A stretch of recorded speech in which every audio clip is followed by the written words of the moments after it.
So, today was interesting. It's quite colorful, actually. I got into a little bit of a slight Twitter war, I guess is what I called. Yeah, something like that. I'm out of my business, I get tagged in a tweet, and I see it has something to do with Colt Eastwood. I didn't give a fuck about what was on the thing, because there's something about, Colt Eastwood typing something wrong and then correcting it. And I just said Colt Eastwood is the equivalent of Crap Gamer if Crap Gamer had the ability to edit and put together an argument. Of course, Dealer Gamer has to jump in with his 2 cents to let everybody know he still exists somewhere outside of the lexicon of Xbox. And I'm just like, cool, whatever.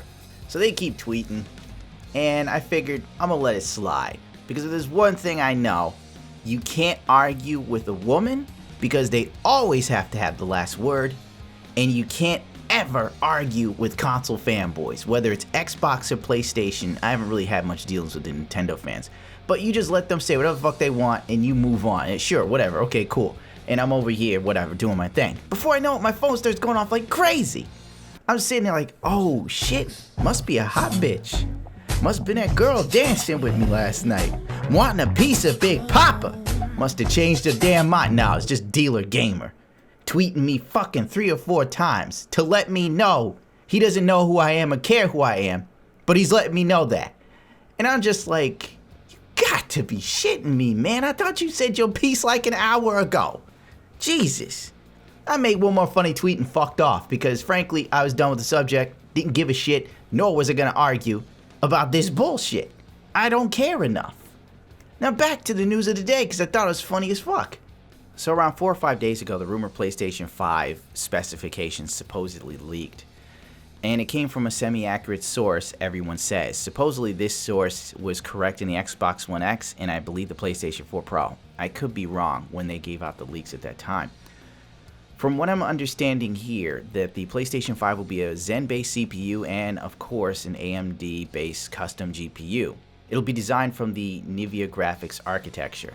The rumor is 8 cores, nobody knows how many threads, so it's up in the air whether it'll be 8 or 16. I'm curious to know myself, because that could make a huge difference in the console in my opinion, especially the price point. Also, the graphics card being NVIDIA-based, or NVIDIA, I don't even know how the hell to say it, is quite interesting. It led me to think about the recent AMD APUs, like the Ryzen 5 2400G, which is close to being on par, if not on par, with the Xbox One S.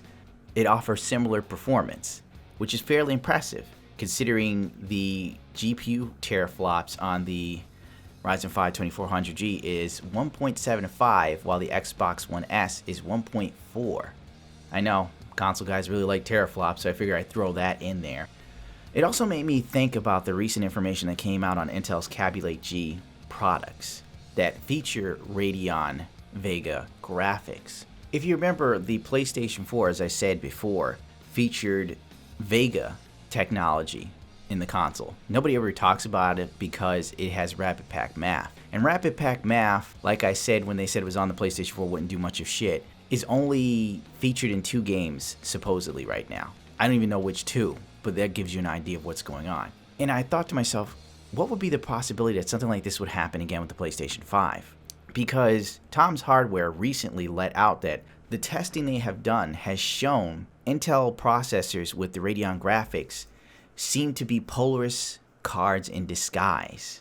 In Tom Hardware's testing, they found that the Radeon Vega MGH GPU found in Intel's Kaby Lake G was not able to accelerate a DX11 floating point 16 workload like other Vega GPU offerings, confirming that the GPU lacks the features which AMD calls Vega specific. While it is possible that this feature is merely inactive in Intel's GPU driver stack, it is also likely that Intel's custom chip uses an IP from both Polaris and Vega rather than conforming to one architecture or another. This will make Intel's custom GPUs design similar to the chips that are already used in the AMD-powered consoles, using IPs from various parts of the Radeon GPU roadmap. Intel also has a blanket statement saying blah blah blah blah blah blah. So that led me to think that this is a strong possibility of what could be in the PlayStation 5 or the Xbox, God only knows what the hell I'll call it after that. X2 most likely, would not surprise me. A possible Polaris refresh with some NVIDIA technology baked into it. Just a little something so that they can have it for marketing. it might give a little extra boost in certain games that support whatever AMD specific NVIDIA technologies. I'm not even gonna bother delving into that because it's a whole big thing itself, and I don't want to make a fast video on this. I just saw like the no, and they kind of glazed over it so quickly. The PS5 will have an 8-core Zen CPU and a Navi-based GPU, both of them custom, which not that surprising to have something slightly customized for a console. That a lot of dev kits are already out in the wild, and that there's a lot of design being geared toward PlayStation VR optimization.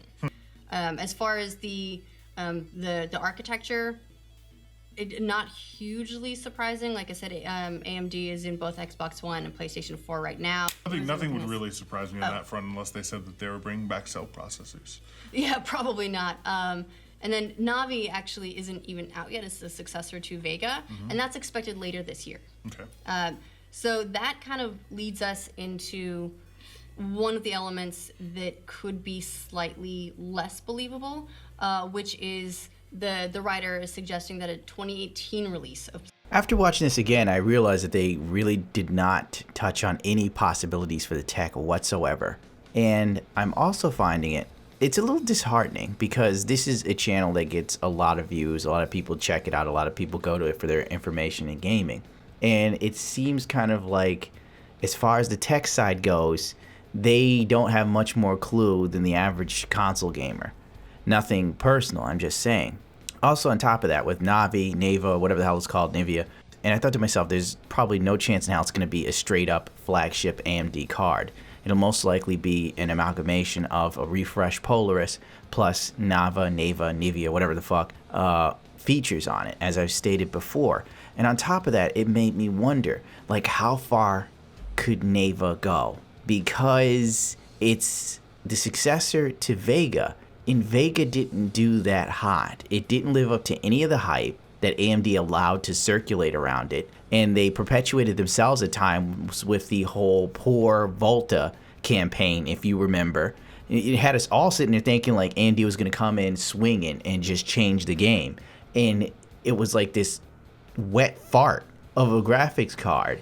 I mean, it's not bad, but it wasn't like, it is not a contemporary for Volta. And I remember Roger Kadori saying at one of those AMD press conferences that I was watching that they were aiming past Pascal with the card. So it had you believing they were getting themselves rammed up for Volta. So now that we know that Roger Kadori did bail, and supposedly people say, well, you know, when Nivea comes out, that's the card that Roger Kadori really had a hand in, and we'll see what he was able to do for AMD.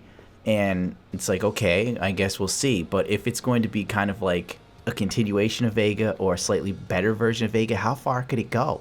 Really? Because we all know NVIDIA is going to put out their cards very soon. And if anything, we're going to have another Pascal fucking issue on our hands where NVIDIA puts out a card and the goalpost is so fucking far out, NVIDIA's like a midget swinging at a tall guy, and the tall guy just has his hands on the midget's head. Oh, I'm offended. But anyway, I was just thinking that. How good could it be? And hopefully, it'll, I don't know. Hopefully something will be promising from it, maybe. But I don't really have my hopes up, in all honesty, anymore. Which is sad, because NVIDIA is just got a stranglehold on the GPU market. But that's a rant for another time. Well, anyway, that's going to do it for me, because frankly, I just wanted to say something about that. You know, just something quick. I'm not saying I'm the be-all, end-all. I may have screwed up some of my points. A little on the tired side. You know the whole spiel. Rate, comment, subscribe if you so choose to. If not, to hell with it. But if you do decide to follow me, remember, all of your support on social media, Twitch, Twitter, Facebook's dying. I don't think I have anything else. So yeah, that's about it. And I'll catch you guys later. Adios, muchachos.